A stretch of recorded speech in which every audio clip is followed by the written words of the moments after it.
Welcome to Sweet Life Beat Life. We hope this video helps. You begin by securing data and preparing the target drive. First, back up a full system image and important files so you can recover if something goes wrong. Once done, confirm the target drive is equal to or larger than the source and note whether it is NVMe or SATA because drivers and adapters differ. Make sure BitLocker is suspended or disabled. Create a Windows Recovery USB and install a reliable cloning tool so you can start the transfer immediately. You now execute the core clone and partition work.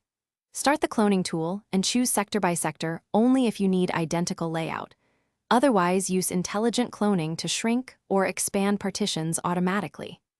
After cloning, boot a recovery environment and use disk management or disk part to resize the OS partition and confirm UEFI and MSR partitions are present and correctly sized. Make sure partitions are 1 MB aligned for SSD performance, and set the UEFI partition type GUID so firmware can find the bootloader.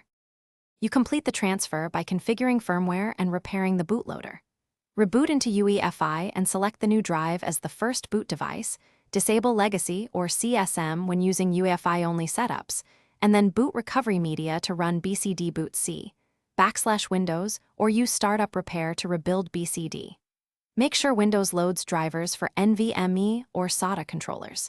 If it fails to boot, check UEFI boot entries, secure boot and BitLocker status, and verify drivers. Those 3 items usually resolve most post-clone problems. Thanks for watching.